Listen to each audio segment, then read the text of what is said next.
All right, you guys ready for me to push this bad boy live? Ready for this my whole life. Here we go. I think we're now live. At least I think we are. Somebody check it for me. Whoa! Dave Keppel. Are we there? Keppel. David. All right, guys. I want to welcome everybody. I think we're live. I can't really get to it just yet, but I'm going to assume that we are. Hey, Paul. Hey, David. Good to see you guys. What's up, guys? Want to welcome everybody to the page, and hope everybody's doing well, safe, and doing the right things wherever you may be. Living the dream of staying home in my house with 3 kids. I'm also on Instagram Live as well, seeing how this works out. So if you're on Instagram Live, I'm on Blue Jeans app, and that's where most of the people are. And that's where the questions are coming from. Hopefully you can hear them. Okay, we got Scott and George have joined us on the Facebook feed. So what kind of topics? Where are we going tonight with all this, guys? What's on everybody's mind? Well, I like the one topic we talked about. People, is anyone still buying cards? I know I am, sparingly. I'll talk about what I bought. I bought the 2012 Panini Prism Anthony Davis PSA 9. I actually did one of George's. Now I'm going to call him the Facebook flipper just so people can see. No. And he said, hey, say you have $250 to spend and let the deals come to you. And that's what happened. And I really wanted an Anthony Davis. I like 2012 Panini Prism. I thought I did well. I only paid $230, but then the 2 last auctions have to be like 200 and 205 and 215. But then everything else was like 275 because I was looking to flip it. I still think it's a pretty good deal. I think in the long run, I think it's a good deal. But those are pretty tough to come by. So I was happy about that. I've been focusing on baseball, and a little bit on football quarterbacks. I have my eye on Sammy Boy from the Jets, so I could be disappointed and have a bunch of. Recording is on. What's up, guys? Hey, Steve. Hey, Nick. David, anything else, or that's what you focused on this week from purchasing standpoint? This week, yeah, I actually bought one and then I sold one. I actually, did that, but a Luka Doncic, a Panini Prism rookie. But yeah, that's what I bought. That's what I'm gonna look to. I'm gonna look to sell more of my cards that are doing well, more basketball. So I can see, just looking for a quick, small little flip. Nothing crazy, nothing, exciting. So when do you expect to flip it? Well, me, I've been just buying the same stuff that I have been. I've just been on this track of buying serial numbered cards of stars, not buying packs, not buying unopened. I don't do baseball prospecting, and I just buy cards that I want to own eventually. So I buy and sell on ComC, and I buy on ComC, but I'm not calling anything home because I'm trying not to increase any movement of anybody doing anything. But also there's no sports. So my mindset is not about buy this guy because he's going to rush for 5 touchdowns or something. Like, I love football. I would love to get in like a fantasy football mindset of like who would be on collectors' brains in the fall, but who the hell knows? It's just, it sucks. So I'm, I guess, focused on collecting, really. Stuff I don't mind having for myself. What about you, Steve? You got anything this week? I was just trying to clear out my watch list. I want to get all that stuff out, maybe take a break for a couple of weeks. But I picked up some Rui Hachimura, and grabbing him, some Drew Lock, and I'm doing some set building as well. Picked up a lot of 81 Topps football, building that set. Still don't have the Montana. And I'm building out an 88 Topps football set as well, about 30 cards short. So I also joined ComC this week. That was my big hobby news. I sent in 200 cards to ComC. Well, I hope you get them back this calendar year, or get them listed this calendar year. Well, I emailed before I sent them, and they told me, customer service told me they would be up within the 12 weeks per the turnaround time stated on the website. Maybe not, but the cards are there. They got there in like 2 days, and I'm hopeful. Are there going to be any sports in 12 weeks? That's around 4th of July. Who knows? But it's nice to get the cards out and to start that process. I've been intrigued by ComC. I think it's a nice platform Yeah. for moving some stuff like that, low-end bulk stuff. Well, good deal. Carlos, what about you? Any pickups this week? I think I posted for you guys to see what I picked up, and I'm waiting for a couple more things to come in. So a few basketball ones that I picked up, a couple of Bowman prospects that I like to do as well. I think I have another Jordan coming in as well, but other than that, yeah, I think I'm like I said, now I'm just on watch, observe. I don't think I'll buy anything probably till next month, well, later on in April and stuff like that. Just take it easy for a bit, let the market die down a bit. But other than that, yeah, just observing and collecting. I mean, I find it hard to sell because a lot of the cards that I like, I end up, wanting to keep. So it seems like that the stuff to sell that I think, okay, I'm getting this to sell. It's easier said than done, right? So, Yeah, it's called, Carlos, it's called collecting. oh yeah, for sure, yeah. Nice cars and stuff like that, right? That's Because right. I'm buying less raw. I'm buying graded and stuff like that, and they look nice. I'm like, I'm not gonna. I'll try to sell this next week, or I'll post it later. But then I realize I never get to it. I'm like, because I like it more to have it in my possession rather than sell it right now, right? So. Yeah, no, you're right. David, what about you, bud? Anything, any additions this week? Uh-oh. No volume, Dave. David, your volume's off. David, you there, bud? All right, work on your volume. Let's go to Nick. Nick, any additions, any purchases this week for you? Can you guys hear me? Yeah, I hear you Yes. fine. yeah.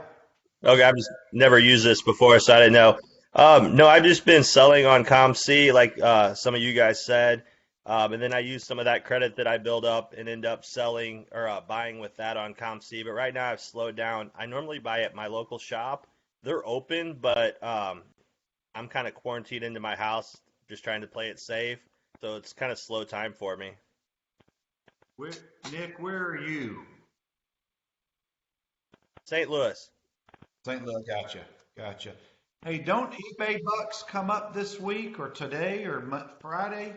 Aren't they? Oh yeah, the quarter ended, so I guess should be coming up for us to use. That's right. I forgot about that. They'll It's every screw us quarter, from what I somehow. remember, no? Yeah, Nice. it's Nice. supposed I got 2 more items on my watch list, so I could clear them out. So how Hey, does Nick, have you been to the RBI Crew card shop in Missouri, Nick? I think we lost Nick. ComC work? I guess you could buy a card for 25 cents and then flip it for 40. Is that how it works? And then you can just accumulate Yeah, that's till you have like a credit of, let's say, $50 and buy a card that you like, Yes. something like that, right? You don't have to do any work. If you see a card that's $3 and you think it could sell for $6, you just buy it and change the price. So you don't have to relist anything. Like, it's just done. You literally just click one button to buy, enter a number, click the button. It's now in your Okay. So if you kind buy of that, account. yeah. Yeah. So a you lot buy of that card times for what I'll do 25? is I'll be looking for a certain type of card. Like I look for more sets and low serial numbers. So I'll look at all the golds, all the ones to 25. But then I might come across something that I wasn't even looking for that just looks so super cheap, and I'll just like, oh, I'll just buy that and bump it up a little bit, So, I see. Okay. but That's- but I don't do this as an income, I do it as a hobby that hopefully kind of pays for Yeah, itself. that's what I figured, to fund your hobby, right? So Yeah. I've bought like wrestling cards. I'll see like a wrestler that'll be like a quarter, and I'll be like, oh, I know that wrestler. I'll make it $1. But like, I wasn't looking for it. I just see something that's super cheap, and I'm like, I don't know, I'll just buy it and change the number. That's all. That's all it takes. I've sold soccer, wrestling, stuff I know nothing about from a collecting perspective. I just see it at the quarter or something. Did you time it because of a certain event? Like, oh, this guy's the starting pitcher tonight. Let me buy his cards. He throws a shutout. Boom. Well, sure. I mean, if someone I think didn't Lamar Jackson have like 5 touchdowns in week 1 last year? Yeah. If you're not like logging on to ComC at halftime, well, it's what people do on eBay too, right? Yeah, But on exactly. eBay, you have to wait for the card to come to you, and then you have to relist it, and then you have to sell it and all that. Yeah. ComC, you basically just go boop and you flip it, and that's what what Star Stock wants to do as well. Same kind of same thing. Yeah. So it doesn't get any easier than that. But the thing with the timing is, like Steve says, for a general addition to the site, it takes 12 weeks for them to do all the listing and the scanning and everything. And then if you want it in your possession, I've done that a few times. It takes about 2 weeks for that package to come to you. So that's where it slows down the flipping stuff. But once it's in the system, it can be flipped like And Steve, you said what, base cards or inserts and stuff like that, numbered anything. cards? They have 21 million cards on the site, I think. Yeah, I did a mix. I did a mix of like anywhere from $2 to $10 per card was the average of what I sent in. Stuff I was just sick of looking at. There's expensive stuff on there. The most I ever spent was $80. I have a Deshaun Watson optic rookie to 149. I paid like $80. I have a Stephen Curry to 20 optic that I paid $42, which I'm really kind of liking. There was a gold to 10 that went for $800 this week. Those gold cards for super collectors, they know there's only 10 of them, so they go crazy for them. But they got to be super collectors, not really like a 26-year-old investor. Like they don't have that sort of like I gotta have this at any price sort of thing, so that those players that have the super collectors, they're the end. That's the end where these things have to eventually end up in somebody's hands who wants to own it and keep it. Otherwise, you play hot potato and somebody gets stuck. What about you, David? The other good thing about yes, I picked up a pretty big PC card I had posted there. I think it was about a week ago. It was a hockey card. I know nobody here really does hockey other than Carlos. It's Jordan Bennington, the goalie for the Blues. I picked up his the Cup RPA card out of 10, so I was pretty happy with that. Got a pretty good deal on it. That was a sharp-looking card. I like that. I mean, I bought a couple of hobby boxes of the Prism draft picks 2020. I'm pretty excited about the 2020 class. I'm not sure if it's going to be the best buy in the world, though. I'm willing to hold on to it for a while. I was considering ripping maybe at least a box, but I don't know. The autograph list is 300 long, so I'm thinking I'll probably get garbage, but I'm not sure what I'm going to do with that. You will get garbage. There will be garbage. We got a comment here, David, from George. He said, with Wimbledon getting canceled today, he thinks we're done with sports for the year. And I haven't. Well, I always say, whatever Wimbledon does, that's what we follow. Yeah, always say. Definitely. It's the barometer of sports. Yeah. Wimbledon's in July, right? Yeah. Oh, it's all going to be all the horse racing coming up. It's all going to be Kentucky Derby. I don't mean to be the pessimist, but if you've been following me, you guys know that I pretty much know a lot about this stuff because I watch the news constantly. I don't see this thing. I don't see any sport going on until like September, October, something like that. That's what I think. When you're going to get back, when you're going to have 50, 75, 100,000 people to come into a place. I can't see that happening anytime soon. Just not. By the time it comes down, another state's going to come up. And by the time that all comes through all 50 states, it's going to be months, it's going to be months. So it's not going to be, New York, maybe New York is better in 2 months, but another state might be bad. And you can't open an arena and have the Knicks or whatever Knicks, come on, please, The Yankees go and play in a state where, now it's at its peak and it's really bad. So I don't know how this is all going to work out, but I can't see it. You may have sports being played in empty stadiums. Oh, maybe that. Yeah. That ain't no fun. Now, the Derby's been canceled, Wimbledon's been canceled, the Olympics have been pushed back a year, and the latest talk I heard here, I'm in the heartbeat of SEC football country, is that if they're going to do the season, they're contemplating starting the season a little earlier when it's still hot out, and I can't imagine that in the South, but having the stadiums be empty until or unless they ever get clearance. But that's just talk. That's nothing official whatsoever. No. WrestleMania is this weekend. It's taped. They taped WrestleMania for this weekend. No live audience. Where was this taped? Where was it held? In their performance center in Florida. I think it's Orlando. Yeah, so it's like a TV setup. And even that may have been brazen and not the smartest thing either. Are they charging the same amount for that? I think so. I think that you got to check it out. Like, I think Fox is involved now, and I'm not sure like what's free and what's paid. I have the WWE Network, so I have it, part of the subscription. But I think people will be able to see it or access it somehow. Yeah. I mean, it's a big event generally, but now with nothing to watch, like nothing. I think that aren't basketball players going to play like 2K on Friday night on ESPN or something? I mean, that's what we've come to, watching video games. And tape wrestling.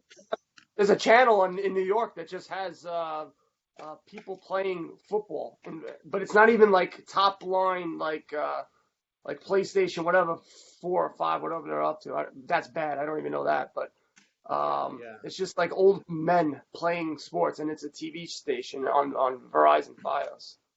Well, if people have money when sports returns, it's going to be insane. You should have a show of guys talking about cards. Well, well, people will get, if people still have money when those sports come back. I mean, they're going to be back into those cards. But for you guys watching on Facebook, put in the comments, what have you been buying, if anything, of late? And I was going to share with you guys. It was either last week or 2 weeks ago. I can't remember. I showed you guys, or I told you. No, I posted. I got a 64. Aaron of those 64 Giants, and that's what I've been honing in on that series, and I'm going after the Hall of Famers. I just got the mantle. I bought the mantle yesterday at the price I wanted, and now I'm seeking the Mays and the Koufax. I just love that series from that particular year. Mm-hmm. Now you buy those raw, Bernard, or graded? The mantle I got graded. The Mays and the Koufax I'm bidding on or watching are both raw. Okay, good luck. And these aren't the jumbos, right, Bernard? These are the regular size? Yeah, I think they're called Giants. Oh, they are the Giants. They're just such vivid photos. I just think they're just so cool looking. Yeah, no, I like those. George says, I'm usually takes bets on pro sports. They're now taking bets on the NBA 2K tournaments. Oh, a Facebook group he's on. I'm sorry, guys, I misread it. Usually takes bets on pro sports, and now they're going to do it on the NBA 2K tournaments. Yeah, so I think Kevin Durant's like repping the Nets or something. I got to look more into it, but I did see a betting line on it too. Yeah, it was ridiculous. Sounds pretty pathetic. But we can't bet mobily in New York State, unfortunately. So can't do anything about it. You go over the bridge to New Jersey. You put your bets in. I know. Degenerate. Risk my life getting on a mass transit bus just to bet $20 on a video game. I see there's a chat in this Blue Jeans app. Yeah, there is. Okay. I've been typing in there. I can't. Oh, okay. Oh yeah. It says Carlos added a highlight. Oh, hey Nick. I'm sorry, I didn't but my bad. I know this. No worries. Nick Brockmeyer. Yeah, bud. Thanks for joining us. And I'm seeing your notes now coming through. I've had to change my angle so I could get my typing to be able to see everything. So I'm real professional here, guys. My bad. All right, let me go back to the Facebook page, see what we got. Anybody else commenting or on there? Is anybody monitoring it at the same time? Why isn't George not joining us? I don't know. George, you need to come on because up with us, bud. Hey, Nick, I've got a topic for you right now. Yeah. Talk to us a little bit about, I think the guys know by now that you are also involved as a sports agent, not just a sports collector like the rest of us. Talk to us a little bit about, for a few minutes, about how your athletes are handling some of this downtime. I think that'd be an interesting perspective. Yeah, most of them are sitting at home. They can't go to their normal gyms to work out or throw and hit. And I mean, luckily the weather's been pretty good around the country, so a lot of them are getting outside. But even their local batting cages or pitching places are out. So, and plus the uncertainty, they don't know when they're going to ever play again and when they're going to get paid again. I know some of the teams are doing little things for them as far as getting them paid some, but I mean, if you have a $10 million contract and there's a chance the season's not played, that's a pretty big deal. Especially a lot of these young guys. Did I see that the minor league, that they're going to be paying these minor leaguers a certain dollar amount per month, or is that? Yeah, I think it's 400 a month, I think. Oh, well, they're good. So then that's good. What do they need that? I thought it was weekly. Well, I thought I read why weekly. so much? Well, my understanding is minor I was leaguers are notoriously underpaid. Like minor leaguers are very very low paid, and they live like fuck on craft dinner and stuff. I've been reading the reports that they have, and I guess in this really case, bad. $400 they get that while they're at home with their parents, maybe, so they're not suffering through anything, right? But normally, my understanding is they get really paid really low. Not the big international guys that get signed big contract, but the regular guy, the guys that get drafted in the 5th round or 6th round, and single A and and rookie league and stuff like that. So, well, Nick, think about this guy. Go ahead. I say, think about this. This is probably the biggest part that will impact what we're doing as far as collectors. So for years, I've been doing this for 16 years. For years in baseball, the draft was 50 rounds. In the last few years, they moved it to 40 rounds.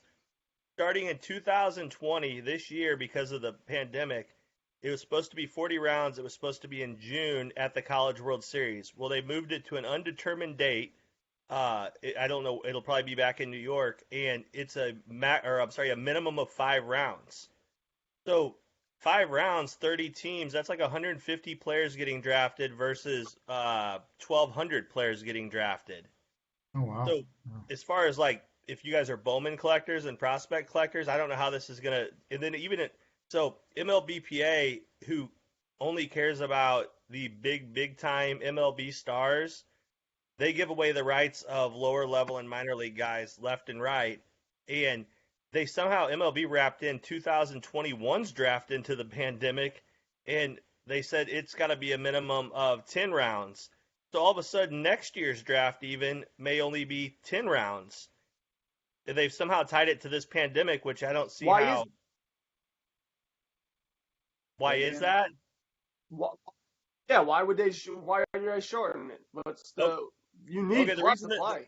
The reason they're going to short it is because the major league teams don't want to pay out 40 rounds worth of bonuses. They'd rather pay out 5 rounds. And then so for years after the 10th round, you can still get 125,000, no problem. Well, now after the 5th round this year, it's 20,000 max. So the teams are just making out with all this extra money. And when the union is negotiating with MLB, as far as monetary for the major leaguers, which is who they really care about, the easiest thing to give up is for their non-constituents, the minor league guys and the amateur guys that aren't even in pro baseball yet. So they can give away their rights left and right because they have nobody at the table. So anytime you have a CBA or a situation like this, MLBPA is normally giving away all the rights they can for the guys that they don't have because it's the easiest ones to give away. Nick, let me throw this example to you. My guy at Vanderbilt, Austin Martin, he's probably a top five, maybe even the number one pick. I don't know. I'm Yeah. biased. But is there going to be more money to pay him, or is it still the same slot per pick that they've had each annual year? It's going to be the same slot per pick, except for instead of 40 rounds, you're talking about 5 rounds. So where a team's budget over 40 rounds may be X amount, now it's going to be quite smaller, which is what Major League Baseball wants. They also, there was an article that came out today, they're trying to contract 40 minor league teams even this year still. And they're blaming the pandemic. So like some of the rookie leagues that they thought were going to play this year, they're using this as a crutch to eliminate like 40 of the like 180 minor league teams already this year. So a lot more athletes are going to stay in school, whether it's college or now they're going to go to college as opposed to taking their chances coming out of high school, it looks like. But it's going to crowd the colleges too then. And then you have Why a guy would they sign as free agents? Can't they just sign as free agents with the They can sign as free. So in the past, this is horrible. In the past, you could sign as an undrafted free agent for whatever amount you wanted, right? So you didn't get drafted in the 5 rounds, you could sign for whatever. That 20,000 max is the max for those guys now. So if you don't get drafted in those 5 rounds, the most you can get is 20,000, which no one's going to take that. They're going to go on to school. That sounds weird. That sounds like the MLB shooting itself in the foot. Of course, there's more people worth more than $20,000 to the Yankees. There's more than five people out there for the Yankees that they'll pay MLB $20,000. wants this though. They None want of to this makes any sense. Doesn't make sense. Why would MLB chase all the talent after 5 rounds to college? That doesn't make any sense. Well, they're still going to get them if they shorten the draft. They're still going to get all the players they need to fill their teams. They're just compressing the market across the board. Because then when they come out of college, minor league, then I guess. Yeah. So Nick, if colleges as their minor league system. Nick, if 40 minor league teams disappear, that's thousands of players that will be out of jobs that also are competing with the others trying to get signed by new programs. It will and it won't. The article I read today, though, so say you take away 40 minor league teams, but then normally you're replenishing each year with 1,200 new players. So to keep the math simple, for every 1,200 drafted each year, say, let's just make up a number, 850 sign. Then if you have X amount of spots, that 850 have to get released or get hurt or get out, right? So by making the draft down to 5 rounds, this correlates perfectly to conceding some of those minor league teams as well. Okay.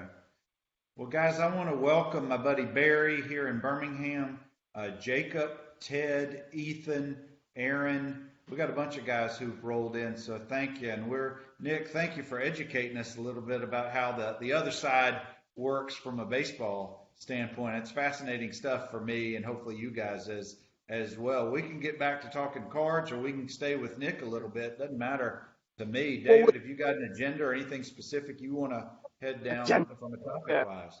Yeah, well, hold on. Let me look at my agenda here. Let's go on number 1. Dave, how do we sign up for your class?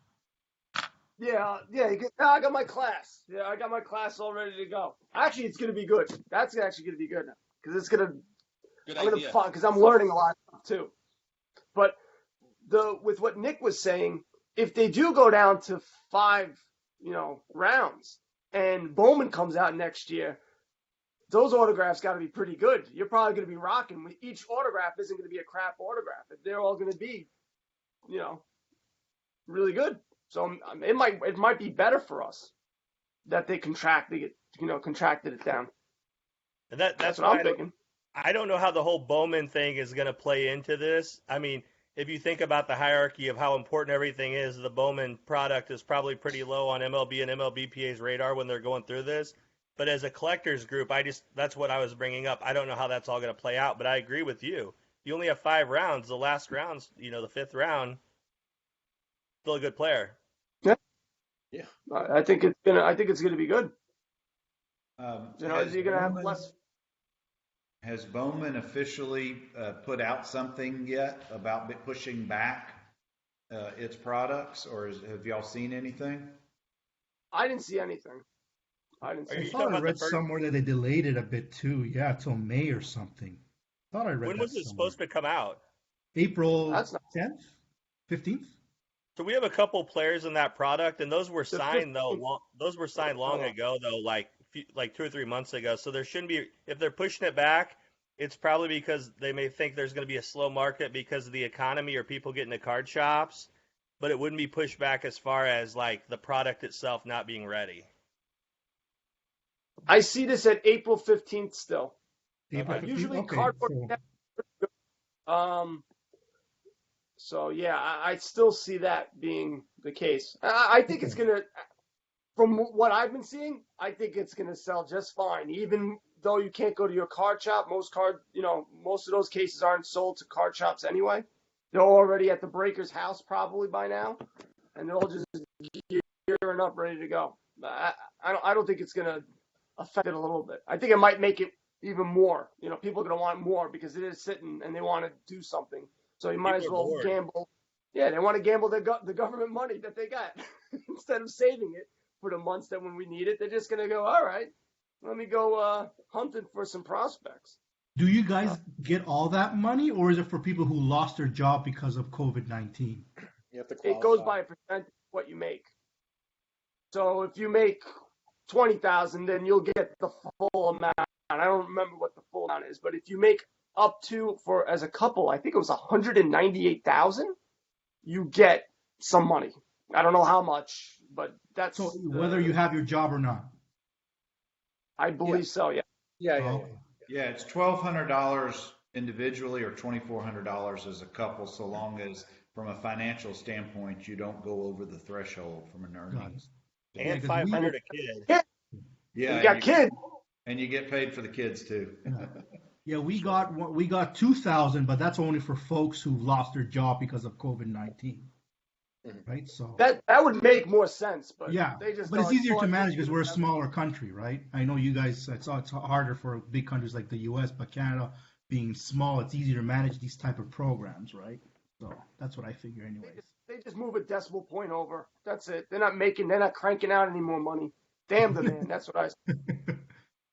Actually, I got a question for you guys. Have you ever heard of, I saw this coming out, and I've never heard of it, Onyx Vintage Baseball. It's coming out in 2 days. I've never heard of it before. And I was wondering if any of you guys have heard of it. Onyx? Is it a Leaf product? No, the brand is Onyx. And for There's it some to last be year on, ComC. yeah, Yeah, there's some on ComC. they look I don't all know. right. They don't I have don't the know. logos, but They I've never don't heard have of it. logos. A lot of autographs and no logos. Yeah, And, it's just an odd set. I've never seen it. There's not too many cards it of looks it. like their art. It's like their drawings or paintings. I don't think they're photographs. This is going to surprise you guys, but George says yes, he had a bunch of Wanders. Oh, they came back. He bought them some. I know he sold a lot of them. Oh. Wander unautographed is $5 right now.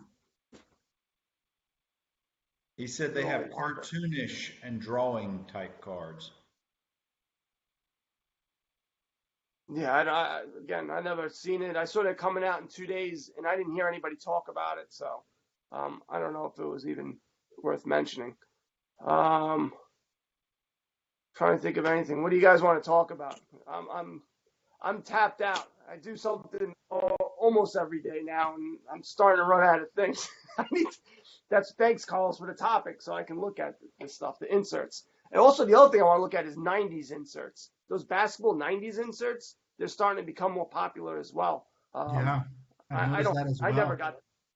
And they're nice, and they're really nice looking and stuff like that. Low pop reports. So I've been looking at those as well, like Metal Universe, Fleers, and stuff like that. Upper Deck inserts of MJ. I mean, there's really nice cards, really good looking cards, and yeah, they're fun to chase and have, right? So low pop reports too, so they maintain their value, I think, going forward as well. Yeah, I want to buy some wax from like when I collected, but then as soon as I open them up, I immediately don't want them in my house anymore. I just like nostalgia. I remember this guy. You remember these old guys with these mustaches and they look all weird and whatever, and you're just all happy. And then as soon as I'm done, I go, I don't want this in my house. I just want to throw it. But I can't throw away cards, so they just stay. And then I just get yelled at for having all these cards. So that's my, that's the vicious cycle I get into. So I stopped buying that stuff. But that's what I would like to do now. I'm bored. It's too expensive to buy. In building the sets, Dave? In building those sets? Okay. No, I don't. The reason why is, what's going to happen? I'm going to put them in a box, and then I'm never going to look at them again. I like to get the cards and this and that, whatever, and then I'm going to put them in a box. I don't put them in the binders and sleeves where I can look at them. Maybe that might help. I don't know, but no, it's not. When I was younger, yeah, I was obsessed with getting the whole set, but now I could care less. I don't mess with people, but I could care less. Hey, who was asking about RBI Crew 7? Which one of you? That was me. Have you been there, Nick? Steve. Steve? Yes. Yeah, so that's the main shop. When COVID's not going on, I go there once a week. Those guys, in my opinion, so when Bernard was going to come up here for a conference that got canceled, I was going to bring him there. But in my opinion, obviously when I travel around, I go to all card shops. So I've been like you guys to hundreds. Those guys are the best in the business. I go there once a week. I'll pay more just to buy from them. Right.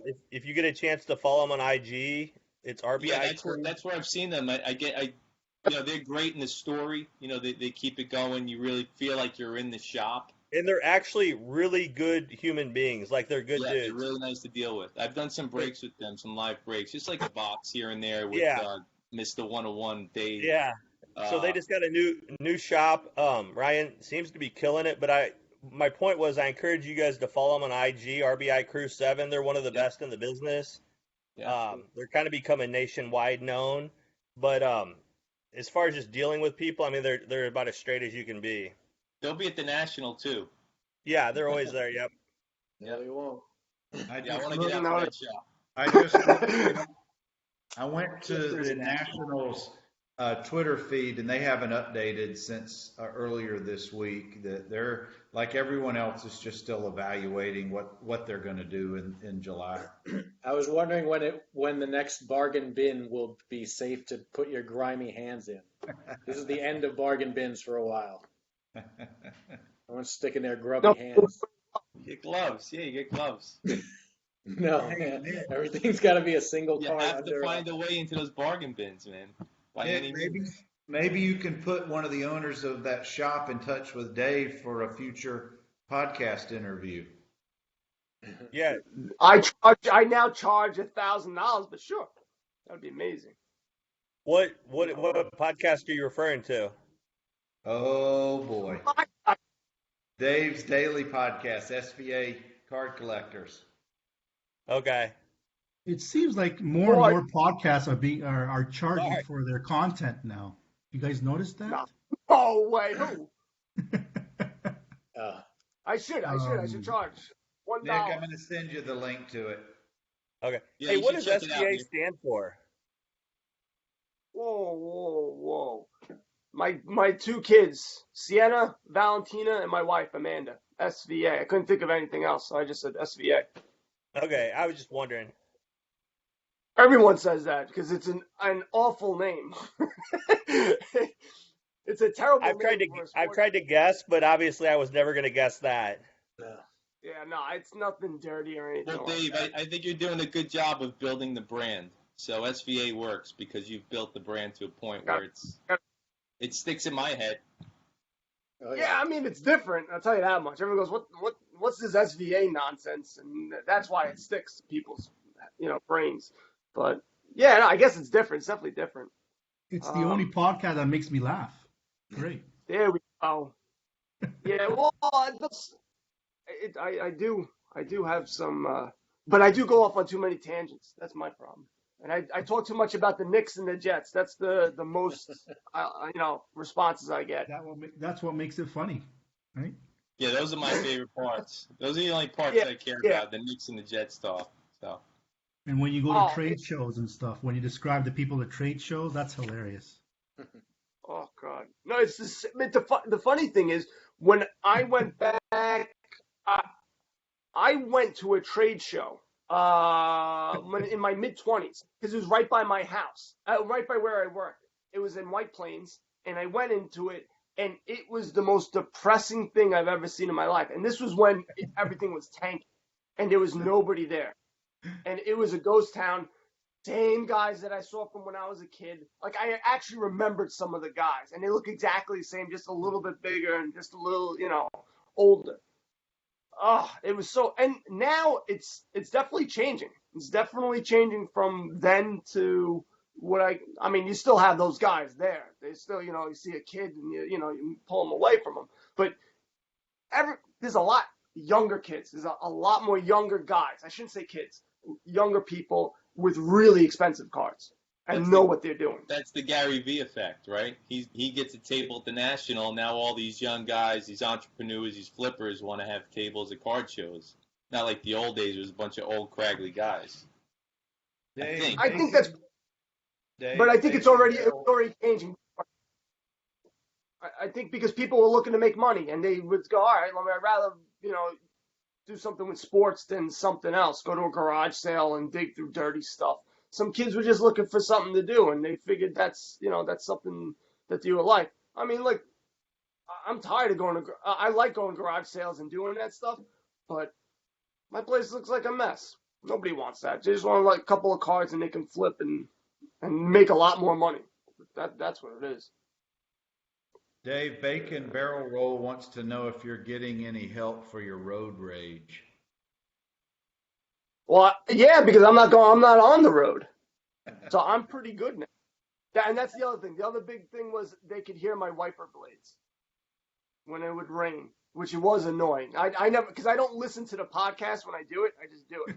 So I heard it one day. I said, "Wow, that's annoying." I would be really pissed off if I listened to that. But yeah, no, I still have my road rage, but it's a lot less. In Long Island, the traffic is not as bad as in the city. Like in the city, people are cutting you off. You got to be on your A game. I couldn't do a podcast if I was driving around in the city.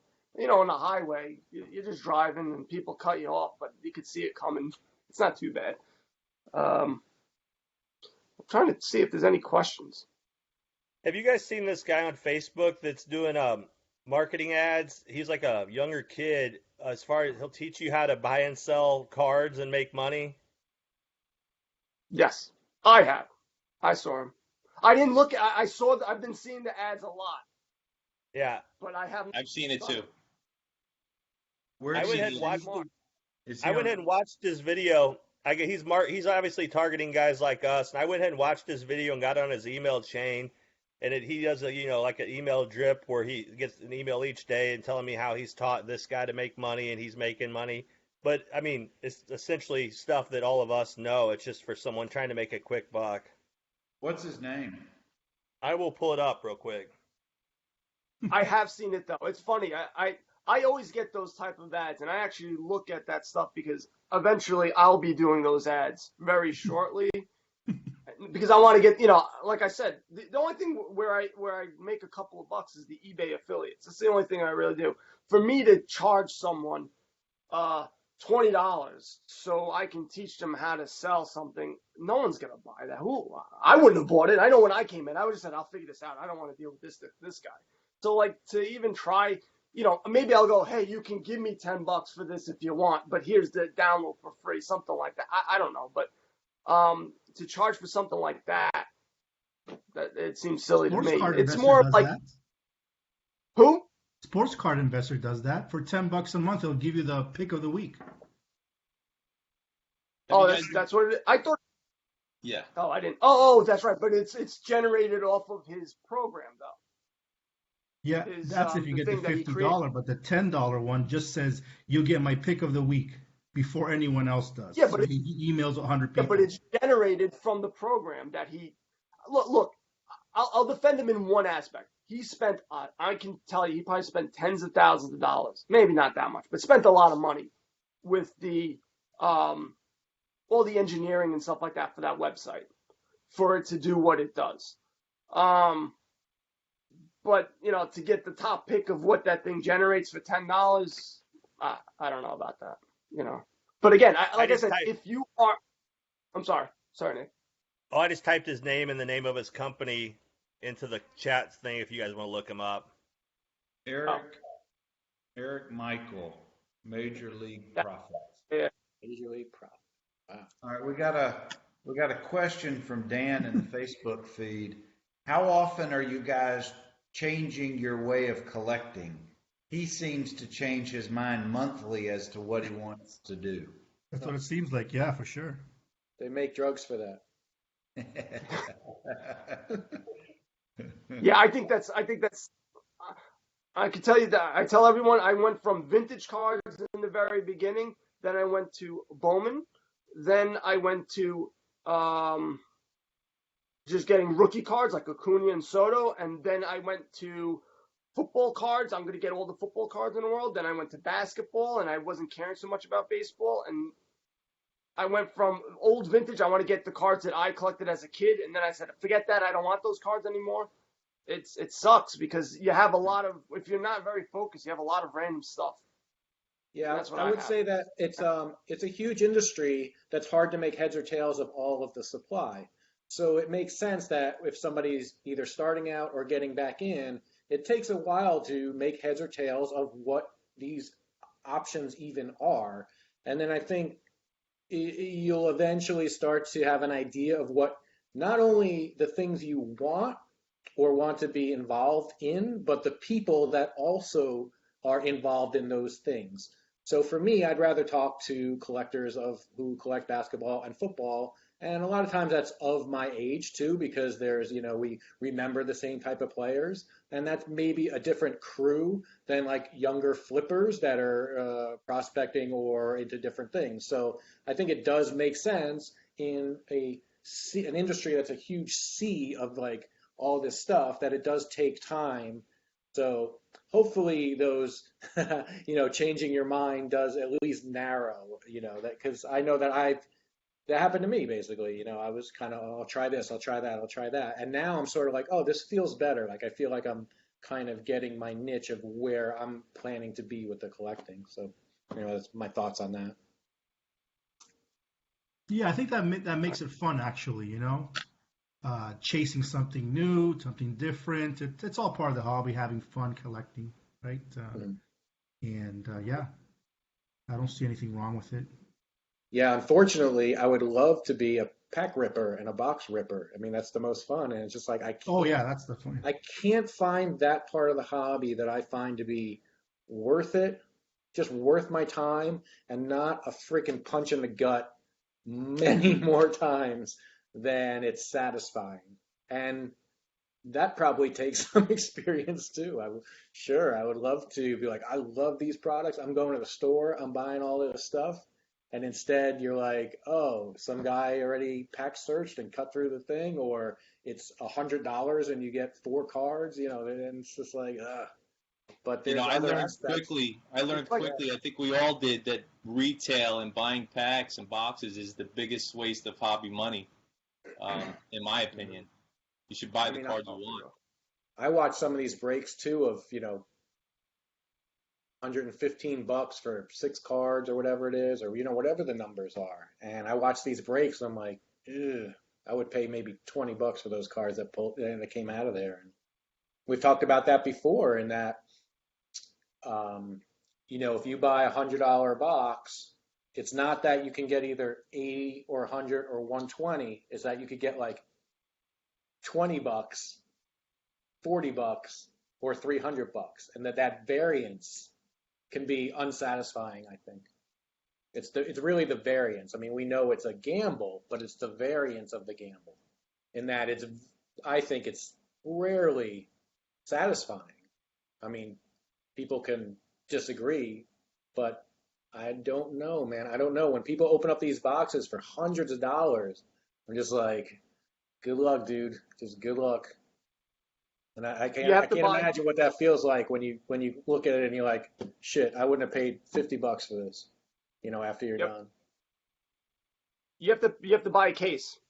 That's really what you have to buy so much that you might not. you'll get enough after a while. Bits and pieces, you sell them all, you'll get your money back at least. Yeah, But that if you lowers buy the variance. you're just gambling. In case Yeah, you have a lowers the little, variance. But it's a You lot still of lose. it's a lot of work, Dave, right, to move that case. Oh no, Keppel should know. He buys a lot of boxes and moves the team sets and things like that. Yeah. It's a rough game. Whenever I hear anyone, I know George, if he's listening, he got into that and breaking apart collection $2,000 cards and breaking them up in team. Like I wanted to shoot myself. I told him, Yeah. you shoot yourself. On at first, you go, hey, separate time. I started in pockets. It took me like out. I was done. I didn't want to do it anymore. I'm watching my show and I got frustrated. I go, I don't care anymore. Like, and I'm now imagine doing that for a case. Like, I love opening boxes. I can open them and all day long. I would just love to go, all right, here, stupid, you do it. I don't want to do it. So they should have that. That would be a good job. Just a card separator. You pay them. They come in. I'm sure they exist. Like an app. You just go, all right, I want someone to separate my cards. And you just like hit an app and they go, all right, I'm here. What's up? Bacon Barrel Roll says if there's a certain player you're heavily invested in, you should buy their cards in lots. That's what he does.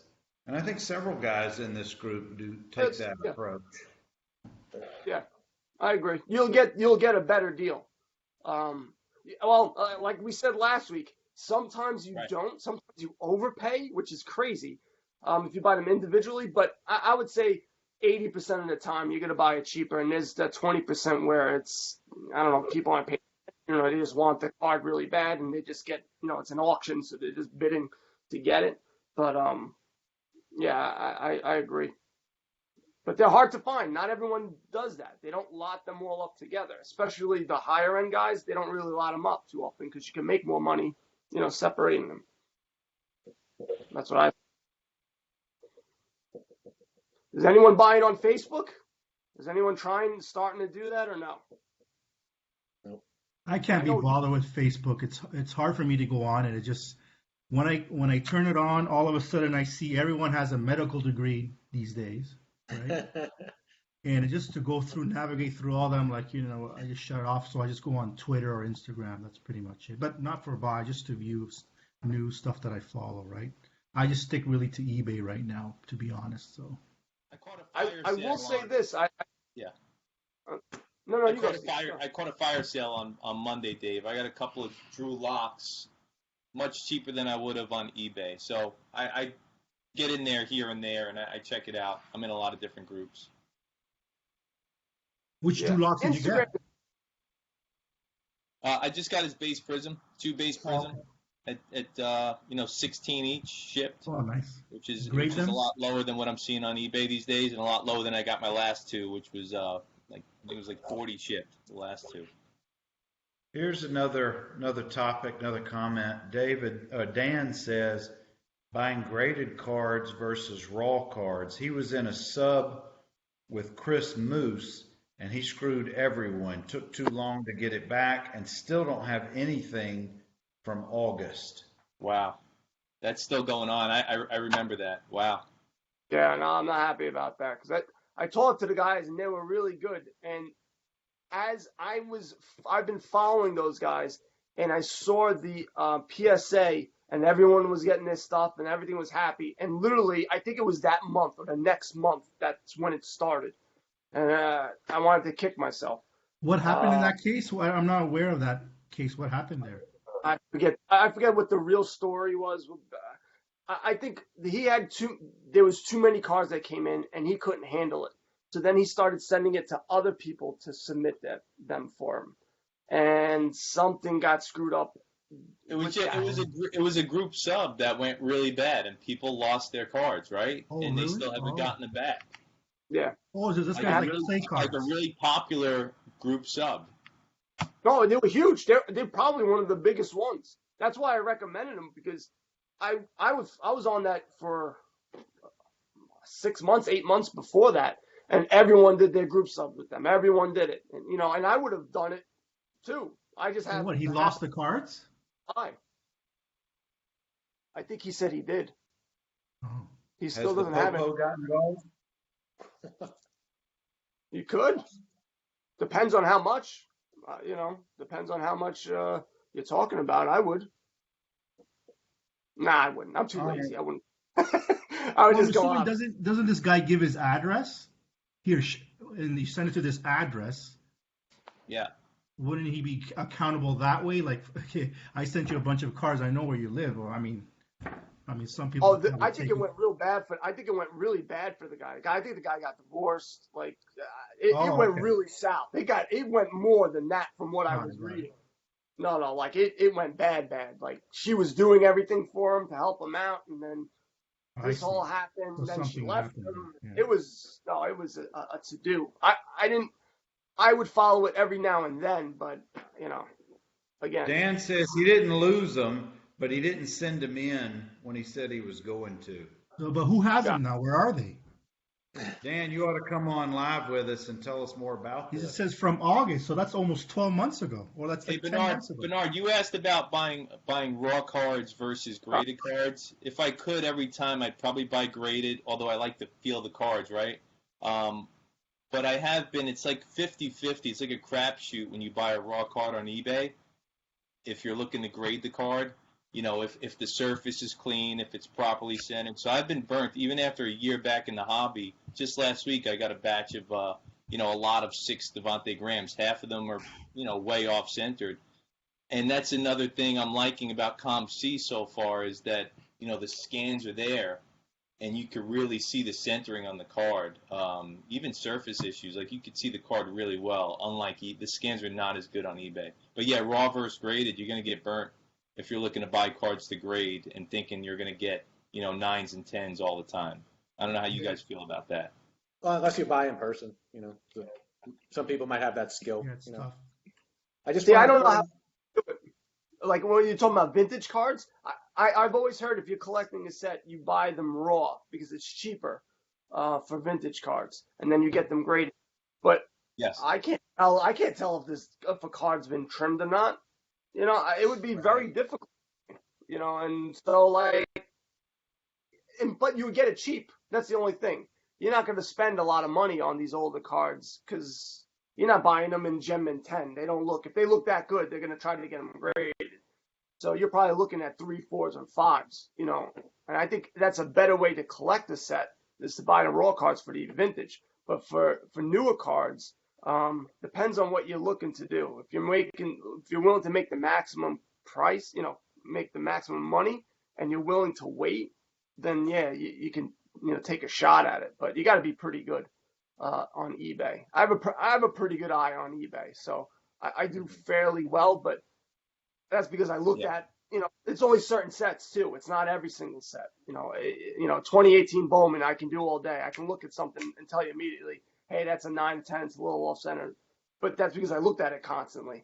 You throw me another set and I'm look at you, like the new ones, the 2019 Bowman. It's tough, right? Bowman. I think Bowman. They only have the 3. They don't have that other border, so it's harder for me to figure out. So I'm not there yet. That's a skill I unto figure itself. as well, if the card's out for like 2 years now, let's say you see a Luka raw, right? You probably be thinking like, why is this not graded, right? So that guy either decided because there's an issue with it, so that's why he's selling it raw 2 years later, right? So more often than not, I think it would be that, right? As opposed to, let's say you see Panini Select Football that just came out, a few weeks ago. Now you see a bunch of them being listed. I think you have probably better success of getting it graded Gem Mint if you buy something that was just released. Now, you're buying at the top of the market as well, as we all know, right? But at least you're probably getting a good card that hasn't been, analyzed so much where it can't go be graded because it just came out a couple of weeks ago, right? Well, that goes back to ripping wax, and that's where I think wax within reason can be fruitful if you're looking to pull cards that you can grade. That can be, Gem Mint, and you have it in front of you. But again, with everything in moderation. But that's where I find a lot of cards that I can grade. You shouldn't go in moderation. You should go for the case, because then you'll probably get Dave, what's your that's a good point, Dave. What's your slogan? Remind us at the end of each podcast. Buy cards and go broke. Yeah, buy cards and go broke. Well, Well, I'm guys, about we're to at go the broke. top of the hour, and I'm about to turn into a pumpkin. So I'll give you another minute or three. If I'm going to rain on this parade, it's now the time for me to do it. Sorry. I just wanted to point out one thing that I saw that was interesting. So, Steve, you said you bought some Drew Lock cards. So I looked up on ComC. The Drew Lock, they're $36, his Prism base. So I looked at Baker Mayfield from 2018, that darling Prism card. There's one guy who's got 53 of them listed for $16 each now. Wow. I think I'll check that out. that's the danger of these unnumbered cards that get thrown into this, that supply real fast. And it's a big advertisement. Like, there's a lot of these out there, and crazy. Like, I would buy that Baker Mayfield. The thing that would keep me from buying it is not anything to do with Baker Mayfield. It has to do with the number of these things that exist. Like, who's the next guy that's going to dump 100 of them on the site, But I think Anyway. you buy those, grade them, and sell them for $100. Right. Right? Yeah. That's the Until idea. that pop goes up. It's the same thing. It's still supply. I saw the Baker PSA 10 last night for $90. Yeah. Way They're down from 16. last year, but still $90. Yeah, they're 16 raw. Well, they are now. Well, it's the Well, thing it that I does- always warn about is the math. It's always the math. It's always the supply. The pop report doesn't seem to matter for basketball and football and Panini Prism. It Well, doesn't. not yet. Not yet. It will always matter. Not yet.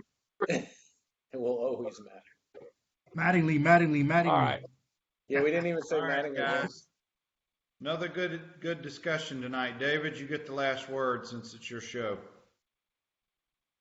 I don't have any words for you. Yeah, I'm able to Stay do a home. Stay podcast home. tomorrow. Stay home. That's right. Go out, have fun. No, just give terrible advice. Party at Dave's place. Yeah, no, I'll try to do one. I'm pretending to do homeschooling. It's just me telling them, here, hit the button on the computer so someone else can teach you what to do.